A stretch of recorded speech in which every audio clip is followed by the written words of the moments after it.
بسم الله الرحمن الرحيم نحمده ونصلي ونسلم على رسوله الكريم سيد الأنبياء والمرسلين وعلى آله وأصحابه أجمعين إلى يوم الدين أما بعد. Quran is our guideline. It has been called zikr. It is a reminder. إنا نحن نزلنا الذكر وإنا له لحافظون. Verily we have sent down the reminder, we have revealed this reminder, and we will surely be its guardian, we will surely preserve it. So Quran is a reminder. The saying goes, looking for someone well connected on Judgement Day, befriend the Quran now. So Quran will remind us in this world, and it will remind us on the day of Qiyamah of all the good that we did. So the Quran will be an honor for a person who takes lesson in this world. It will be an honor in the year after. Secondly, reciting Quran is a zikr. So one is you'll be madhkur, you'll be remembered. Secondly, you are dhakir. And thirdly, it is mudhakkir.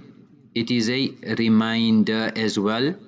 When a person recites Quran, ما يأتيهم من ذكر من ربهم محدث إلا استمعوه, that no reminder comes to them from Allah which is new. They listen, but while they are playing. So Alamna ibn Jozi rahimullah has mentioned that dhikr are three types. Anzala shay'an ba'da shay'in, one which has been revealed by Quran slowly, gradually. Secondly is dhikr min al-adhkar. So whether the Nabi of Allah reminded people, etc., or annahu Rasulullah, or it is the Nabi of Allah himself. So the Nabi of Allah, the words of the Nabi of Allah, the Quran itself are all dhikr. The question is, Quran is a dhikr, the Nabi of Allah's life is a dhikr, his ahadith are dhikr. Have we taken lesson? Like in Tafsir Wajiz, under this ayah it's mentioned, يُذَكِّرُهُمْ وَيَعَذُّهُمْ بِهِ, that they are supposed to take lesson, they are supposed to use it as a constitution, but they don't. Meanwhile, they pass their life without taking lesson. استمعوه لاعبين لا يعتبرون ولا يتعظون. So that's what the commentators say, that such a powerful Quran and people don't take lesson. فذكر إنما أنت مذكر, please remind them, for you are a reminder. So the Nabi of Allah subhanahu wa ta'ala came, he was a messenger with a message. إنما أنت مذكر لست عليهم بمسيطر. Oh Muhammad sallallahu alayhi wasallam, remind the people what you've been sent for, but you are not musaytir, you have no control over them. فإنما عليك البلاغ وعلينا الحساب, you will convey the message, but we will take a reckoning, we will account them. Ibn Abbas, Mujahid and others have said, لَسْتَ عَلَيْهِمْ بِمُسَيْطِرٍ, you are not a dictator over them. Means you have got no power to create amal, to cause effect in their hearts, to bring iman in their lives. Your job is to fulfill the message requirements. Ibn Zayd is mentioned, لَسْتَ عَلَيْهِمْ بِمُسَيْطِرٍ, you are not the one who can force them to have iman. Imam Ahmad has mentioned a riwayat, أمرت أن أقاتل الناس حتى يقولوا لا إله إلا الله. I've been commanded to fight people until they say the kalima. فإذا قالوها عصموا مني دماءهم وأموالهم إلا بحقها. So they say the kalima, then they are sacred, their blood is sacred, their wealth is sacred.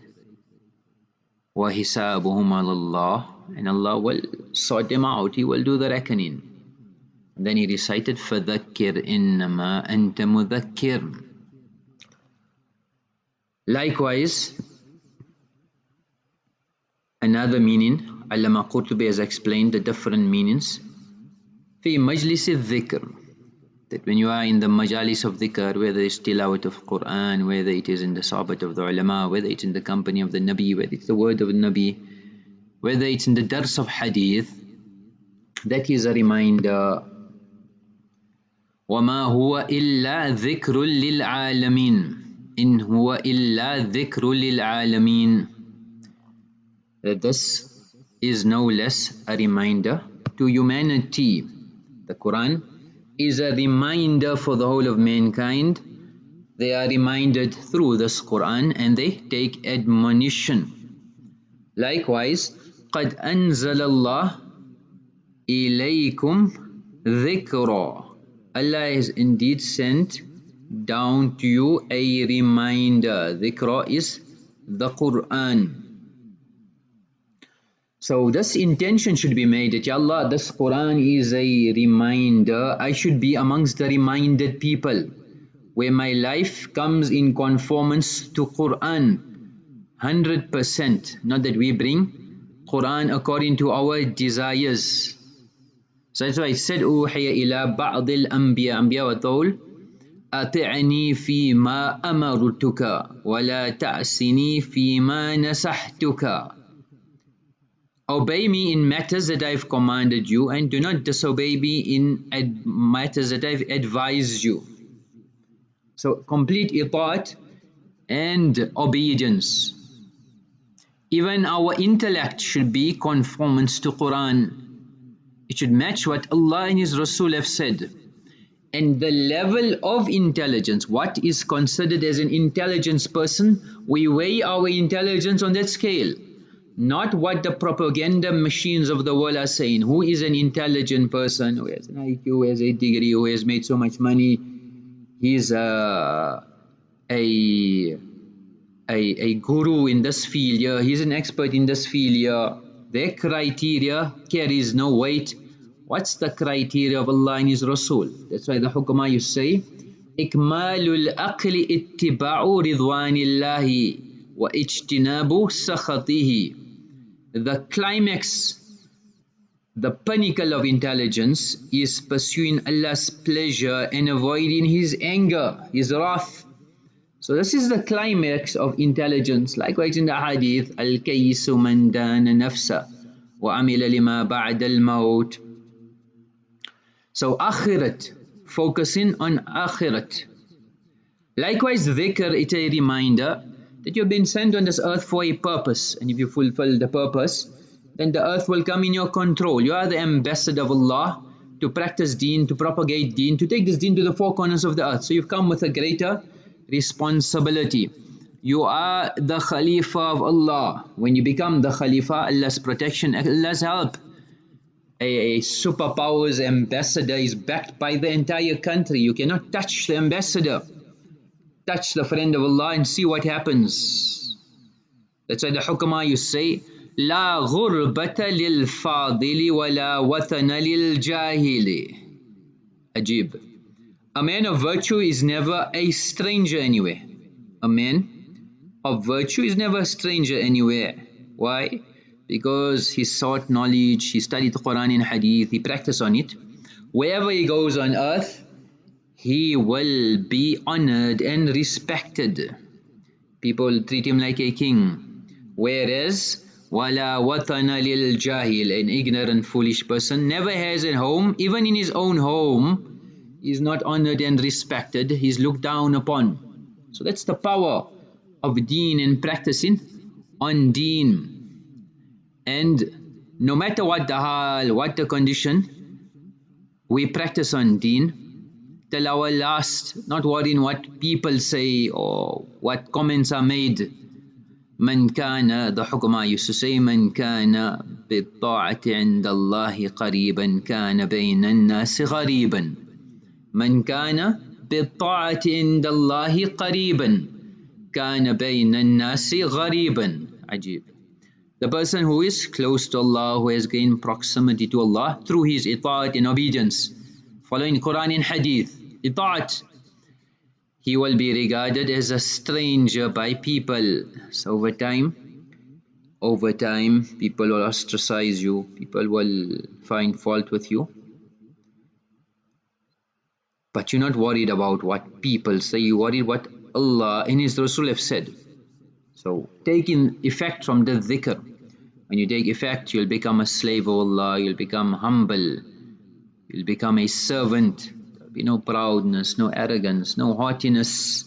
I don't need to show, I don't need to post, don't need to like. I'm not worried about the dislikes, not impressing the creation.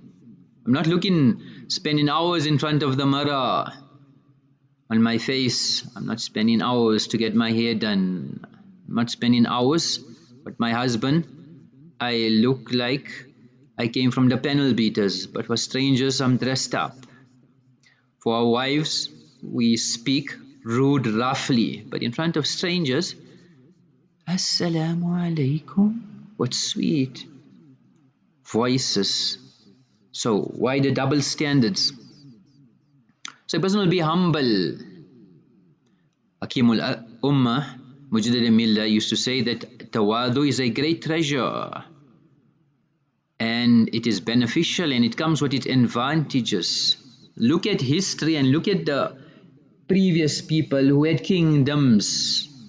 They had all the treasures and they had all the reasons to be proud, but it never affected them. The worldly things never changed them.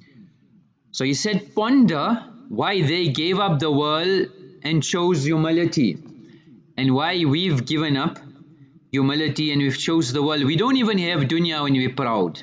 They had all the dunya and they were humble. Nabi alayhi salam was offered Batha'a Makkah, that it should be made in gold. So they had the opportunities for dunya, but they were humble. We don't even have the dunya and we're proud.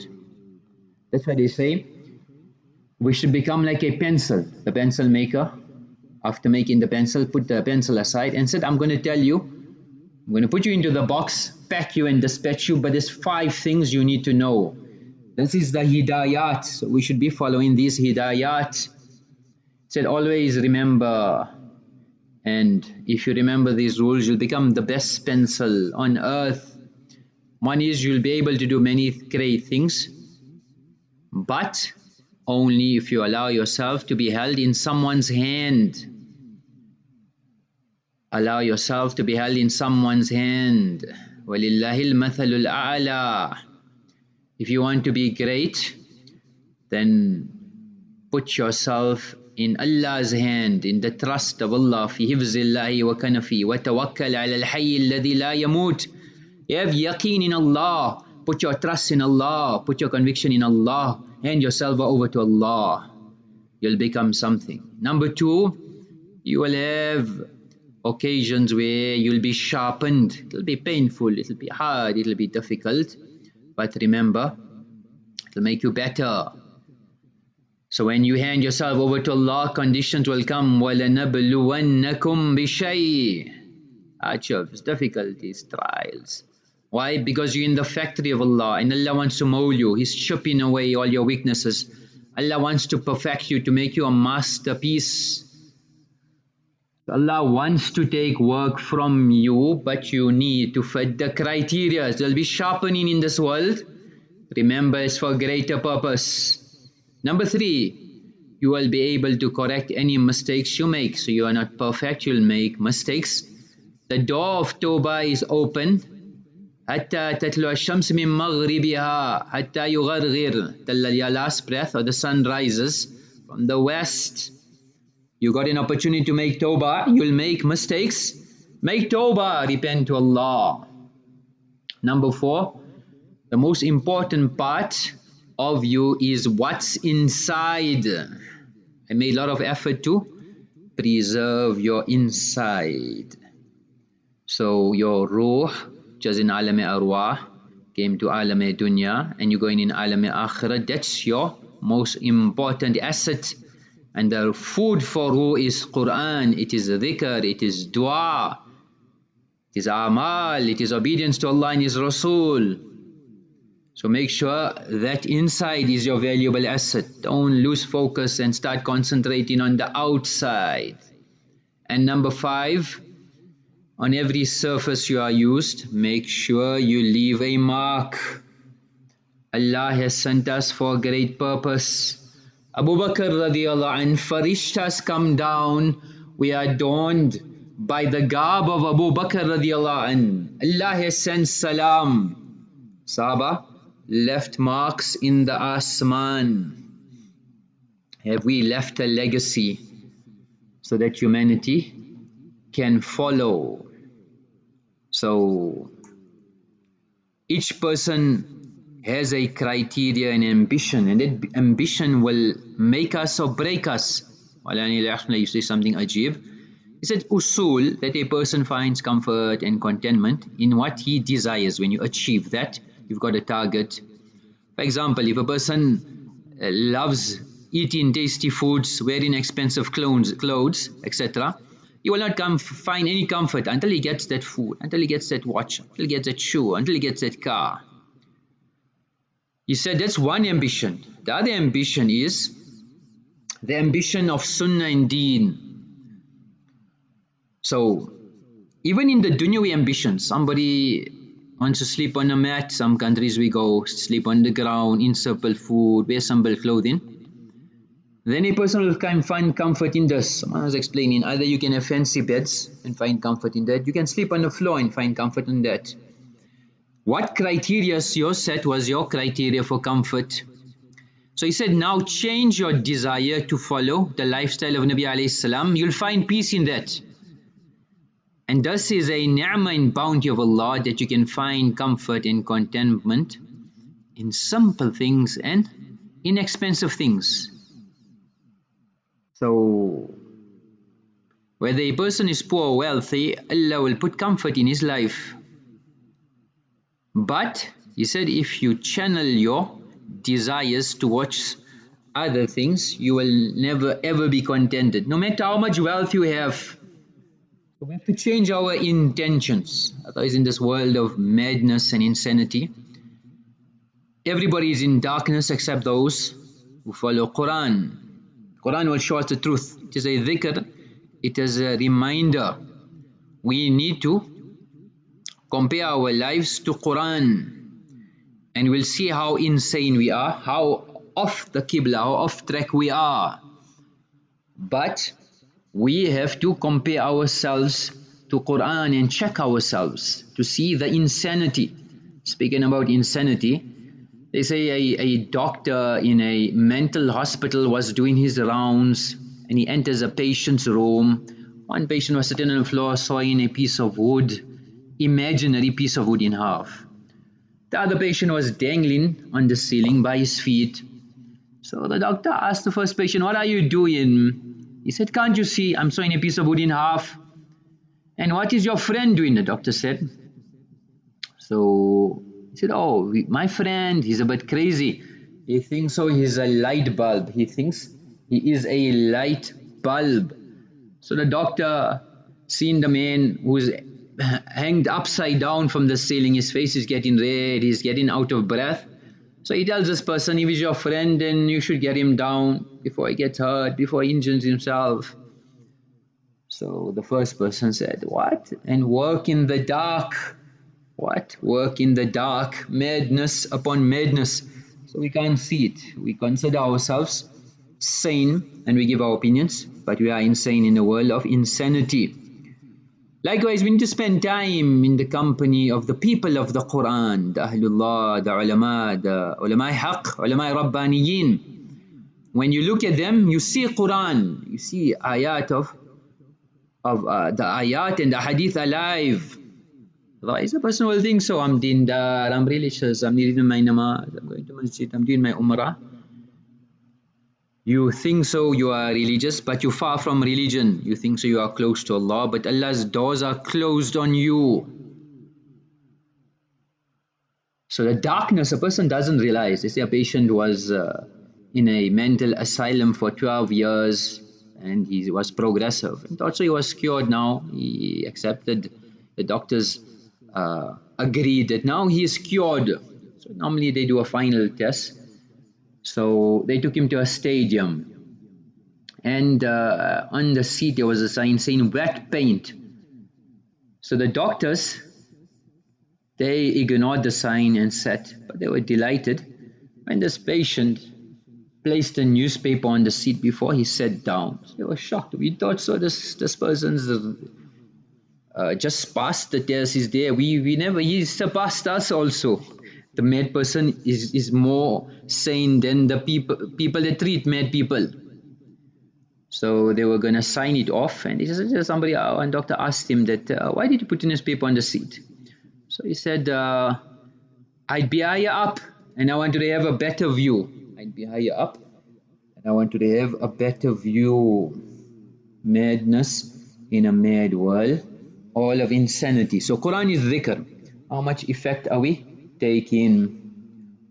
Khulayd al-Asri rahmatullah says, one night I was reciting the verse, Kullu nafsin dha'iqatul maut, every soul shall taste death. He was repeating it and he heard a voice saying, how many times you still intend reciting it? With your recitation you've killed over 40 jinns. You've killed 40 jinns with your recitation. So may Allah subhanahu wa ta'ala give us tawfiq to value this Quran. The amal for today is Al-Mu'adhinuna atwalu nasi a'naqan yawman al-qiyamah.